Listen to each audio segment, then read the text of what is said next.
This is the new Audi A6 Avant, and unlike most new cars being revealed these days, which are just electric, this one has got a petrol and a diesel engine, though obviously not together. Those are your choices. Anyhow, it's been completely redesigned inside and out and comes packed with new technology. But what does this mean for the rest of the Audi lineup? What about the RS6, for example? Well, I'm going to tell you everything you need to know. I'm Matt Watson, and you're watching CarWow.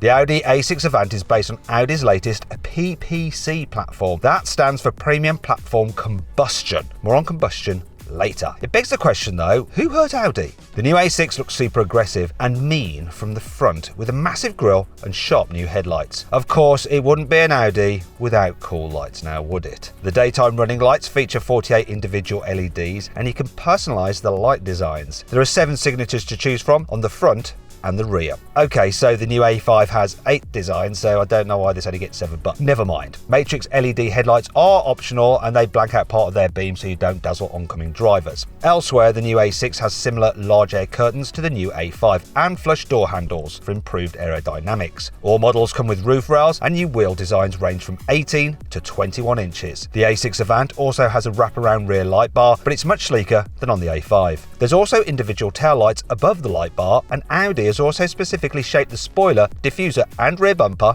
to reduce drag. But the most important things are these 2 rectangular exhaust tips. It's tricky to tell from these pictures whether they're completely real, so I'll have to wait until I get my hands on the car to know for sure. But I've heard that Audi has now banned fake exhaust pipes. The A6 Avant is 60mm longer than before, and the wheelbase has grown a smidge by 3mm, but the body itself is actually 6mm narrower. However, just like the previous A6, you'll be able to get it as a saloon, and that should arrive in a few months' time. Audi has completely changed its car naming strategy again. Even-numbered ICE cars are back, starting with the new A6 Avant. Previously, Audi planned to use even numbers for electric vehicles and odd numbers for cars with combustion engines. For example, the A4 replacement is called the A5, and I was expecting the new A6 to be called the A7, but Audi's done a U-turn. It's unclear what they'll do with the latest A5 and whether that will return back to being the A4. Who knows? But for now at least, the number will reflect the size of the car. Anyway, back to the new A6 Avant. Audi always does great interiors, and this new A6 Avant does not disappoint. It gets Audi's latest panoramic driver's display and infotainment touchscreen. There's also an optional display for the passenger so they can watch videos while you're driving or program directions into the satellite navigation. You get loads of ambient lighting as standard, including this strip along the dash. As well as fancy colours, it also flashes in time with the indicators, just in case you forgot they were on. You can also spec a huge panoramic sunroof with 9 switchable elements that block out parts of the glass. But to be honest, this isn't that flashy because even the new Renault Scenic has this tech. But what's going on under the car's bonnet? Well, in the UK there will be 2 engines to choose from. You can get a 2-litre turbocharged 4-cylinder petrol and a 2-litre turbocharged 4-cylinder diesel engine. Both versions have a 7-speed automatic gearbox. The petrol model is front-wheel drive only, but the diesel has quattro all-wheel drive and a 48-volt mild hybrid system. Don't go expecting the system to deliver loads of extra horsepower though. The mild hybrid adds just 24 horsepower. Despite this, both the petrol and diesel engines produce the same 204 horsepower. The big difference comes when you look at the torque. The petrol engine produces 340 Newton meters, which is fairly respectable, while the diesel with its hybrid motor has 400 Newton meters of torque. As a result, the diesel A6 is actually the quickest one you'll be able to buy at first. It accelerates from 0 to 60 miles an hour in 7 seconds dead, compared to 8.3 seconds for the petrol. I know what you're thinking, is that it? Well, other markets will actually get a 3-litre turbocharged V6 from the S5. That uses the same mild hybrid system as the A6 diesel and produces 367 horsepower and 550 Newton meters of torque. There'll eventually be an S6 version, which is expected to get the same 3-litre turbocharged V6 but with a few more horsepower, and that one could actually appear in the UK next year. So what does Audi's latest name change mean for the RS6? Well, we're still expecting an electric RS6 e-tron to be released this year. That will be based on the A6 e-tron and should have around 800 horsepower. However, we've already spotted a petrol RS Avant prototype, which has the same taillights as the new A6 Avant. So there's definitely a new RS6 with an internal combustion engine on the way too. Just like the new BMW M5, the next RS6 is expected to be a plug-in hybrid, and Audi has a few options for hybrid V8 power. The Volkswagen Group's 4-litre twin-turbo V8 produces 571 horsepower in the Audi S8 and up to 660 horsepower in the Lamborghini Urus, and that engine is also compatible with lots of plug-in hybrid systems, such as the 176 horsepower motor in Porsche's Cayenne Turbo E Hybrid. That car produces 739 horsepower and 950 newton meters of torque from its hybrid system, which is plenty of poke for a future RS6. But Audi actually has another option. It could turn to Bentley. The new Bentley Continental GT also has a 4-litre twin-turbo V8 plug-in hybrid system, but it produces a combined 782 horsepower and 1,000 newton meters of torque. So either way, the new RS6 should have at least 100 horsepower and 100 newton meters of torque more than the outgoing model. But will that be enough? I've already drag raced the new BMW M5 against the current RS6 performance, and this is what happened.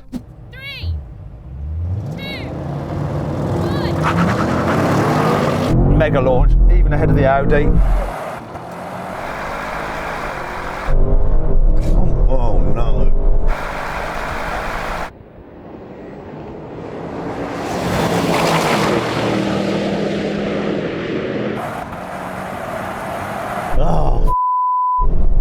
Oh, the Mercedes is here!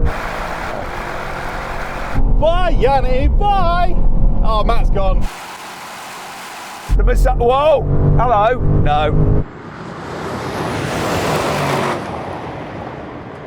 But you can bet Audi is already benchmarking its new prototypes against the M5. So I can't wait to see what the next generation RS6 is going to be like in a drag race. Anyway, back to the new A6 Avant, the normal model, because this new car isn't as practical as it once was. In the old A6 Avant, you got 565 litres of boot space. However, the entry-level petrol now only gives you 503 litres of space. That's just 1 litre more than in the Audi A6 e-tron electric car, and that's got a load of batteries underneath its floor. But the diesel has even less space because of its 1.7 kilowatt-hour battery under its boot floor for the mild hybrid system. As a result, the boot capacity of the diesel is 466 litres. Now this could be a problem because the new BMW 5 Series Touring has 570 litres of boot space, and the Mercedes E-Class Estate trumps the lot with a colossal 615 litres of space. So can Audi redeem itself? Well, you do get an electric boot as standard with their new easier to use kick to open feature. This projects a graphic on the floor so you know exactly where to wave your foot, but I can never seem to get these things to work properly regardless. Maybe my feet are just too small. And you know what they say, small feet?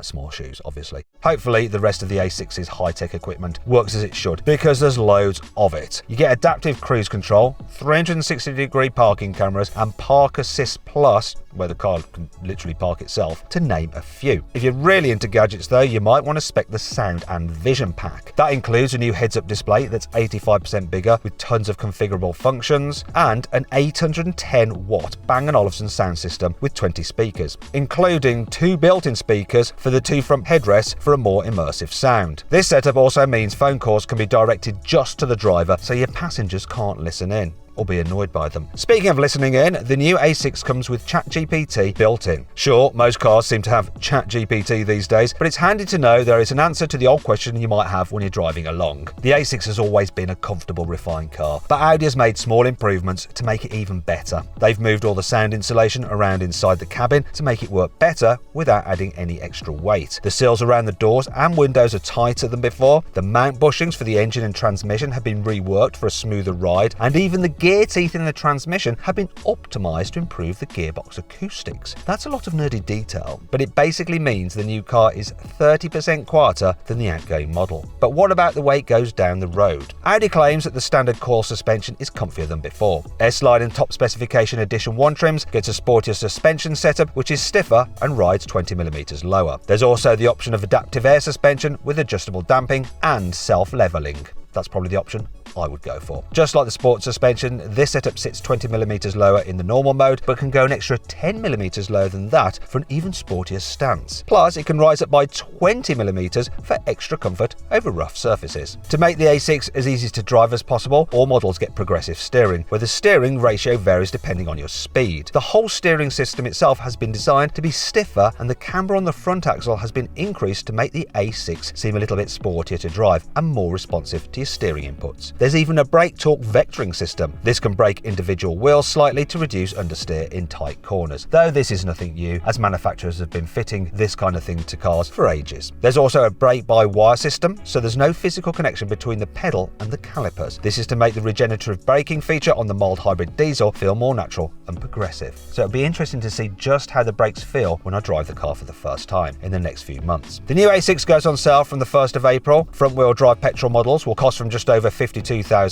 For comparison, the entry-level BMW 520 Touring starts from £54,000, while the Mercedes E200 Estate costs from £57,000. Interestingly, that is still more expensive than the starting price of the diesel Quattro version of the new A6 Avant, as that starts from just over £56,000.